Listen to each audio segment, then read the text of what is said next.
Hello, Manhwa fans. I hope you're all having an incredible day.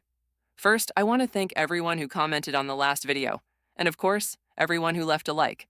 A special shout out to Cedric Shepard 4459 for being the first to comment. You were also the first on the previous video. Thanks for always engaging.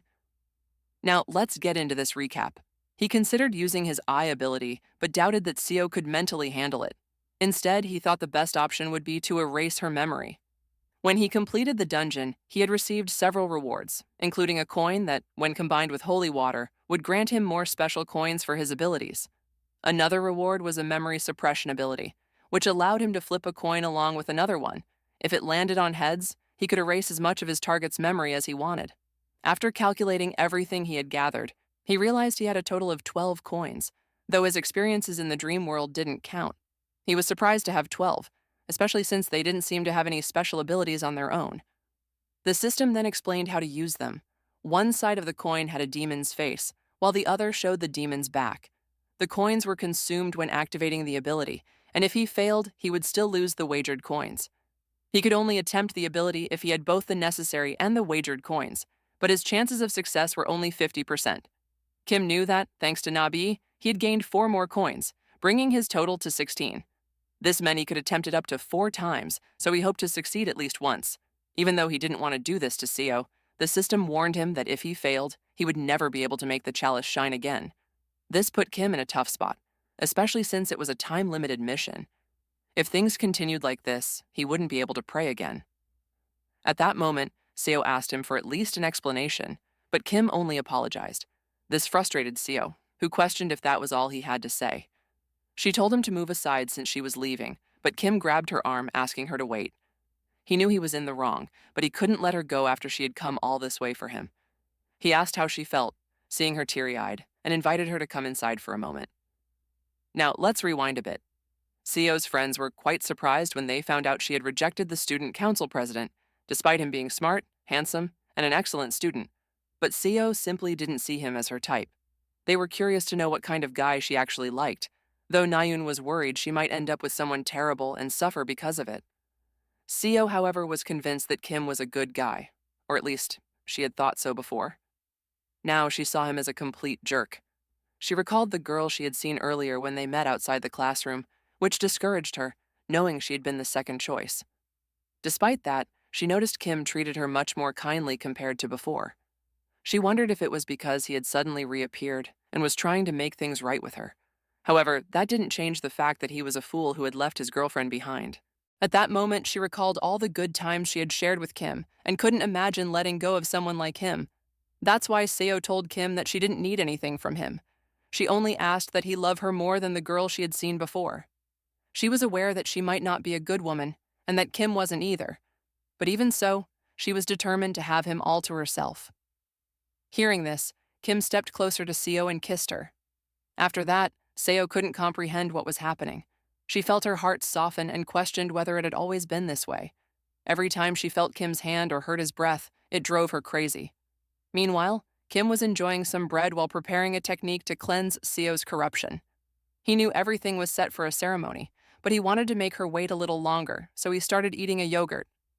Before he could take a bite, Seo stopped him, saying it was dirty. Kim denied this as it looked perfectly fine and hadn't expired. As Kim continued eating, Seo grew increasingly restless, as if something was bothering her. This made her trip and spill the holy water. After that, Seo insisted that Kim stop eating, saying they needed to begin the ceremony first. Kim found her adorable but wanted to ensure her soul was at peace. So he used his stealthy gaze ability. Upon doing so, he noticed something interesting. His ability had leveled up due to his high proficiency. Additionally, he saw that Seo's religious preference was him. He wasn't sure if that was true, but at that moment, Seo interrupted his thoughts, asking if he really wouldn't help her find God's path. This made Kim nervous, who admitted he wasn't thinking about that, but he decided to start by reading the Bible. However, he felt he should use an ability to help her feel more at ease. He thanked and apologized for everything he had done and promised to do his best to bring her peace. As he began reading the Bible, Seo was deeply moved by the faith that started to take root in her mind. Years of accumulated sins weighed on her soul. At that moment, the system notified Kim that he had just performed Seo's first ceremony, granting him additional experience points. Kim was quite surprised by this, so he decided to take things slow to avoid overwhelming her. Seo was astonished by the ritual, as the prayers meant to free her soul were exhausting. However, there came a moment when she finally adapted to the situation. The peace she felt was akin to a dream. That's when she softly whispered, "I love you," to Kim, leaving him stunned. He felt as if he had already experienced this moment in a dream, but he shook off the thought and returned the words to her. Kim realized this was better than any dream, and they continued praying to cleanse their minds of all sin. With the corruption building up, Seo muttered that she was losing her mind. In response, Kim kissed her neck, something she hadn't expected. With her soul being soothed, she couldn't think clearly. Meanwhile, Kim never stopped reading the Bible, though he struggled to keep up the pace. Eventually, Seo collapsed, unable to endure any longer. Kim stopped and asked if she was okay, which Seo found amusing. Wasn't it obvious she wasn't? Kim apologized, admitting he hadn't realized he was going too fast. He wanted to make the prayers more comfortable for her. Seo didn't mind, though. She was just surprised. She said he could guide her however he wanted. The system then informed Kim that he had left a mark on Seo, earning him additional experience points. They both continued praying, despite Seo having accidentally spilled the holy water earlier. Kim, however, wasn't concerned, which surprised Seo, who found his indifference intriguing. Kim then showed Seo a picture of a puppy, which she found interesting, yet it didn't distract them from reciting their creed and continuing their ceremony. Due to the intensity of their faith, both Kim and Seo ended up spilling the holy water once again. Embarrassed, Seo apologized to Kim, who didn't understand why she was saying sorry. She then explained that she had spilled water all over the bed, and so much of it had soaked into the mattress. However, Kim didn't see this as a problem. He truly believed this was Seo's first ceremony, considering how inexperienced she was at handling the holy water. Despite everything, he noticed that her energy bar was completely full, though he wasn't paying much attention to what she was asking him. Kim pressed the bar above her, and the system congratulated him for winning the grand prize, SEO. With this, his second mission to conquer the goddess of the university was a success. He now had 3 nuns and unlocked new functions. Meanwhile, in a small shopping center, Navi was in the middle of a job interview. She felt it was going well, thanks to her strong references from university and, of course, her charm. However, when the interviewer asked if she could start as soon as the next day, Navi exclaimed, "That soon?" This left the interviewer confused, as he noticed the irritated expression on her face. He quickly reassured her that she could take as much time as she needed. Yet Navi was lost in her thoughts, questioning if Kim had lost his mind. The system had just notified her that she needed to accept the novice, Seo, who had officially become a nun of the faith. This led Navi to internally curse Kim. Back with Seo, she turned to Kim and asked what she should do, as her legs felt weak, and more importantly, she needed to take a bath. Kim then asked if she wanted his help, to which she shyly hesitated, wanting to confirm if he was serious. As Kim assisted her, he asked her to stay still since her laughter was making it difficult for him to help. However, Seo protested, claiming that instead of aiding her, he was just tickling her. Kim, still laughing, assured her that he was genuinely helping and joked that if anything, she was the one with a dirty mind for thinking otherwise. Seo was about to argue, but when she glanced at the chalice nearby, it began to glow. Instantly, she pointed at Kim and accused him of being the only pervert there. Her sudden words took them both by surprise, making them blush at the unexpected turn of the conversation. Embarrassed, Seo told Kim to leave her alone, saying she could manage on her own now. However, Kim refused, insisting he would continue helping her, at least for a little longer. After that, he gave her a gentle kiss, and in that moment, they both understood. They needed to hold a ceremony right away. As they prayed, they felt a deep sense of peace in their hearts. Kim even showed Seo a picture of a puppy so they could pray for its well-being. At that instant, a system window appeared with the message, "That's my type," awarding Seo additional experience points. Shortly after, Seo asked Kim if it was delicious.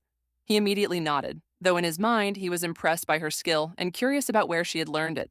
To Seo, it was something very simple, but Kim doubted that. He could tell she had an incredible talent. The sushi they were eating held together perfectly, despite its delicate appearance. He added that the spicy kimbap was excellent, even good enough to sell, despite its heat. Seo, blushing at his praise, felt that all her effort had been worth it. Then came the most important question for her. She wanted to know if he truly enjoyed the food. Embarrassed, Kim affirmed it without hesitation, though he regretted what he had done to her neck earlier. He had been too focused on the ceremony, something he hoped she would understand. Because of this, the system awarded Seo even more experience points. Yet Kim couldn't stop wondering about the meaning behind "that's my type." Seo, on the other hand, was completely honest. She admitted that at first, she had been afraid because everyone told her that ceremonies were painful. Though she had felt some pain in her heart, she ultimately experienced immense tranquility. With a smile, she assured him that as long as she was with him, everything would be okay. Feeling an overwhelming sense of compatibility, Seo suddenly threw herself at Kim, embracing him tightly. He had always been the one leading the ceremonies, but this time, she wanted to be the one in control. Meanwhile, Kim wondered in his mind if this was what happiness felt like. They had bathed together, enjoyed a delicious meal, and genuinely cared for each other. As Kim ate one of the pastries Seo had brought, she was focused on reading the Bible, seeking inner peace for both of them. Kim knew their bond was deep, but once again, the system awarded Seo experience points, leaving him puzzled. He questioned what exactly she was doing right, as the alerts kept appearing without a clear pattern. However, he realized there was no real need to overanalyze it. After all, she simply liked him. Then, in the middle of his prayer, Kim never imagined that something would threaten this happiness. His phone vibrated with a message from someone named Choi. When he opened it, he saw an image of himself with Elon in the classroom. The picture had been taken by a security camera and was sent by the school guard. Along with the image came a clear message. If he didn't want the original video to spread, he had to go to room 205 at midnight. Meanwhile, Seo found herself conflicted. She was supposed to be a bad girl, but Kim was genuinely sweet. As she pondered this, she received a message from him, asking if she had gotten home safely, and thanking her for visiting, even complimenting her cooking. Unsure of what to say, she simply replied, "Yes, I got home fine," though it felt a bit cold. However, when Kim messaged her again, she couldn't help but smile and ended up calling him adorable. At the same time, Kim checked his phone, rereading his own message where he expressed his relief that Seo had arrived safely. He even joked that he was so relaxed he felt like he might pass out, which made Seo chuckle, thinking he was exaggerating. Feeling sleepy, she decided to go to bed.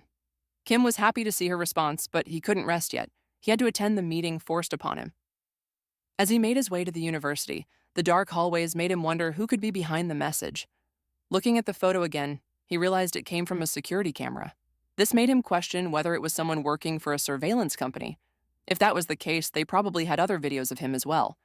What also caught his attention was how directly he had been approached. It made him doubt whether the person was simply after money or had another motive. Regardless, Kim had a plan of his own. When he arrived at the designated classroom, no one was there. But suddenly, he heard a scream. "SEO is mine." Turning around, he saw a man holding a knife, ready to attack. Without hesitation, Kim reacted faster, striking first. A little later, as the guard started regaining consciousness, he heard Kim's voice. Though things hadn't gone exactly as Kim had planned, the outcome was far better than expected. He believed that what he had done would also fulfill the second condition. That was when he noticed the guard opening his eyes. For a brief moment, he thought he might be about to die, but he still had one more thing to do. Before continuing, he asked the guard if it didn't bother him that there were no cameras in this area, or if he was truly okay with his attack attempt being unrecorded. The guard scoffed, saying it wasn't Kim's concern, as the cameras were temporarily out of service anyway. Even so, he asked Kim why he hadn't finished him off. Was he daring him to spread the video? He called Kim scum and declared that Seo belonged to him alone, that no one else could have her. If Kim disappeared, he and Seo could be happy together, just like before. Kim, however, simply apologized, as he didn't believe that would happen. Before continuing, he asked the guard why he was in his underwear. Embarrassed, the man snapped at him, accusing him of taking someone else's pants. But Kim had no idea what he was talking about. At that moment, the system notified him that all conditions had been met, meaning it was time to use his abilities. With complete calm, Kim requested that the guard permanently delete all videos, ensuring they were irrecoverable. The guard eyed him suspiciously and asked why he should comply. However, Kim's skill, "What should I do if you don't like it?" activated immediately. To his shock, the guard's body began moving on its own. Panicked, he tried to stop himself, but he had no control over his actions. Kim watched as his blackmailer walked toward the security room, destroying all footage from the closed-circuit system and his own phone, completely against his will. The powerless guard began to cry, assuring Kim that even though he didn't understand what had just happened, he would find a way to get rid of him no matter what. But Kim wasn't concerned. He knew it would be difficult for his opponent. Without hesitation, he flipped his coin into the air, watching it spin before catching it. In that moment, he wished for all of the guard's memories of him and Seo to be erased. Immediately, the coin's ability activated. Right before the guard's eyes, every memory related to Kim and Seo started vanishing from his mind. He saw images of when Kim left Seo at the dorms, the moments of fury he had felt seeing them together. One by one, they faded away. Even a simple "Good morning, Seo" disappeared from his thoughts. He couldn't even recall their faces. Finally, overwhelmed by everything that had happened, the guard collapsed, unconscious. Kim observed him curiously, wondering if the ability had truly worked. The next morning, the guard was found unconscious in the security room, showing signs of a struggle. The police launched an investigation, but they couldn't make any progress due to the man's amnesia. Furthermore, all security footage had been erased, and there were no witnesses. However, days later, an anonymous report leaked a video showing a half-dressed guard destroying the security records. As a result, he was forced to leave the university. With that, peace returned to Kim's life. But despite everything, he noticed something unsettling. Ayeon was watching him with a challenging gaze, as if she were about to declare war. Noticing this, Kim asked if she had something to say, but she simply turned away indifferently. Her attitude left him uneasy. What was wrong with Ayeon? Kim attempted to get the girl's attention, but she seemed lost in thought. She wondered why he hadn't reached out to her earlier. After all, she was the only one he used to spend time with. This made her question if he was now spending more time with Nai instead. The thought annoyed her. Even though she knew she had no right to complain, the idea bothered her so much that she decided to leave the classroom. Kim insisted on knowing where she was going since the teacher would be back soon, but Ayeon could only think about how attractive he was. Still, she left without another word. Later, Kim wondered why Ayeon hadn't returned, especially since the teacher was back. He also noticed that Naven hadn't come to school that day. She had sent him a message saying she had some issues, but she didn't explain what they were, which seemed odd to him. Sighing in frustration, he wondered what she could be dealing with. It was a distraction. Just then, Seyun accidentally dropped the remote and bent down to pick it up. At that moment, the entire class fell silent. To Kim, it felt like everyone had swallowed hard at the same time. Although he had said earlier that he couldn't focus on the lesson, now he definitely could, with someone as stunning as Seyun in front of him. He liked her a lot, but unfortunately, his seductive gaze ability didn't work on her. He wondered why she was the only one unaffected. Then, he remembered he could use his breaker ability. Recently, he had leveled up, increasing his success rate, so he decided to use his espionage skill to check Seyun's preferences. To his surprise, it worked. The ability provided detailed information about her. Her ideal type of man was someone proud, with experience in religion and a preference for underdevelopment.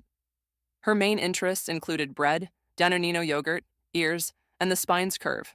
Additionally, her attraction level toward him was 0%. However, despite not actively participating in the game, she possessed abilities, which confused Kim. He wondered what kind of skills she had, considering the system indicated she wasn't a player. At that moment, the system informed him of her first ability, Teacher's Authority, a passive skill that didn't work inside the classroom. Her second ability was 100% love for her daughter, which prevented her attraction level from reaching extreme levels since it would naturally decrease. Kim then realized that due to her teacher's authority, his abilities wouldn't work on her while inside the classroom. He wondered if things would be different outside. At that moment, he received a new mission and assumed it was finally the task of winning over Seyun. However, the system notified him of something unexpected. Ayeon was on the verge of awakening a new religious belief. That left him baffled. He couldn't understand why Ayeon would do something like that, so much so that he wondered what she was doing at that exact moment. Meanwhile, in the restroom, Ayeon was singing Christian songs. She herself had no idea why she was there, or if she had completely lost her mind, all because she had made eye contact with Kim. She couldn't believe she was hiding in a bathroom, singing, especially since someone was outside. Even so, she was confident that no one had discovered her, despite being a bit loud. She knew she should stop, but deep down, she was enjoying it. It felt exciting. She wondered if she had always liked this kind of thing, though she knew that wasn't the case. She recalled that time when she had attended a mass with Kim in room 205. Since then, things had started getting strange, so much so that she now had absurd fantasies about holding mass in the park. Yet, far from being bothered by the thought, she actually liked it. She knew that if it weren't for Kim, she never would have found peace in her soul on her own. Returning to the present, she felt as if she was on the verge of receiving a divine revelation, but she couldn't quite grasp it. This made her wonder just how beneficial it would be for her faith if Kim were to suddenly appear and open the door. Just then, she heard his voice from outside. Shocked, Ayeon asked if he was out of his mind. After all, this was the women's restroom. Although Kim was already aware of that, she demanded to know what he was doing there, something even he didn't fully understand. However, in reality, he was there because of a mission called Help Me Master, in which he had to assist Ayeon in discovering her new religious belief.